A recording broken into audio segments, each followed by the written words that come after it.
Hello, my friends. I am excited to get going on our Matilda chapter today. We are reading chapter 3. I hope you have liked chapter 1 and 2 and you are sticking along to hear the rest of the story. Chapter 3 is called The Hat and the Superglue. I really enjoyed this part of the movie. I thought it was pretty funny, so I hope that the chapter is just as funny. The following morning, just before the father left for his beastly secondhand garage, Matilda slipped into the cloakroom and got hold of the hat he wore each day to work. She had to stand on her toes and reach up as high as she could with a walking stick in order to hook the hat off the peg, and even then she only just made it. The hat itself was one of those flat-topped pork pie jobs with a jay's feather sticking in the hatband, and Mr. Wormwood was very proud of it. He thought it gave him a rakish, daring look, especially when he wore it at an angle with his loud jacket and green tie. Matilda, holding the hat in one hand and a thin tube of super glue in the other, proceeded to squeeze a line of glue very neatly all around the inside rim of the hat. Then she carefully hooked the hat back onto the peg with the walking stick. She timed this operation very carefully, applying the glue just as her father was getting up from the breakfast table. Mr. Wormwood didn't notice anything when he put the hat on, but when he arrived at the garage, he couldn't get it off. Super glue is very powerful stuff. So powerful, it will take your skin off if you pull too hard. Mr. Wormwood didn't want to be scalped, so he had to keep the hat on his head the whole day long, even when putting sawdust in gearboxes and fiddling the mileages of cars with his electric drill.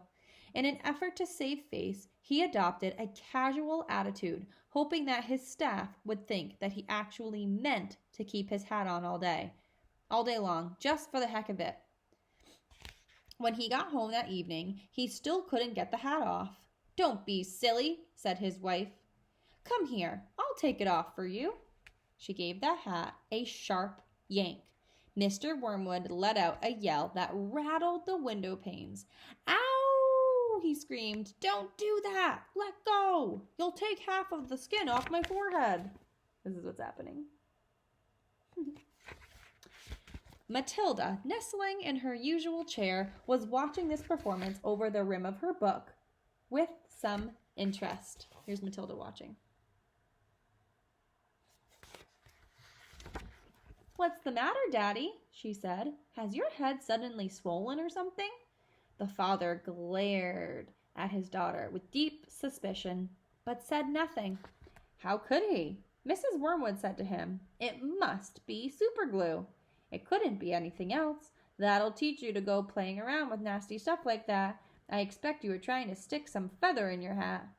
"I haven't touched the flaming stuff," Mr. Wormwood shouted. He turned and looked again at Matilda, who looked back at him with large, innocent brown eyes.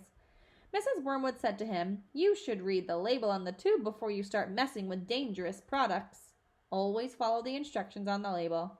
"What in heaven's name are you talking about, you stupid witch?" Mr. Wormwood shouted, clutching the brim of his hat to stop anyone trying to pull it off again. "Do you think I'm so stupid I'd glue this thing to my head on purpose?" Matilda said, "There's a boy down the road who got some superglue on his finger without knowing it. Then he put his finger in his nose." Uh-oh. Mr. Wormwood jumped. "What happened to him?" he spluttered. "The finger got stuck inside his nose," Matilda said, "and he had to go around like that for 1 week. People kept saying to him, 'Stop picking your nose,' and he couldn't do anything about it. He looked an awful fool." "Serves him right," Mrs. Wormwood said. "He shouldn't have let his finger up there in the first place. It's a nasty habit. If all children had superglue put on their fingers, they'd soon stop doing it." Matilda said, "Grown-ups do it too, Mommy. I saw you doing it yesterday in the kitchen." "That's quite enough from you," Mrs. Wormwood said, turning pink. Mr. Wormwood had to keep his hat on all through supper in front of the television. He looked ridiculous, and he stayed very silent. When he went up to bed, he tried again to get the thing off, and so did his wife, but it wouldn't budge. How am I going to have my shower? He demanded. You'll just have to do without it, won't you? His wife told him. And later on, as she watched her skinny little husband sulking around the bedroom in his purple striped pajamas with a pork pie hat on his head, she thought how stupid he looked. Hardly the kind of man a wife dreams about, she told herself.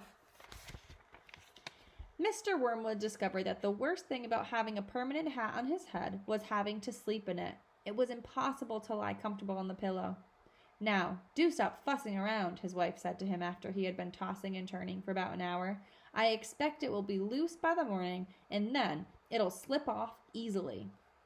But it wasn't loose by the morning, and it wouldn't slip off. So, Mrs. Wormwood took a pair of scissors and cut the thing off of his head, bit by bit. First the top, then the brim. Where the inner band had stuck to the hair all around the sides and back, she had to chop the hair off right to the skin so that he finished up with a bald white ring around his head, like some sort of monk. And in the front, where the band had stuck directly to the bare skin, there remained a whole lot of small patches of brown, leathery stuff that no amount of washing would get off.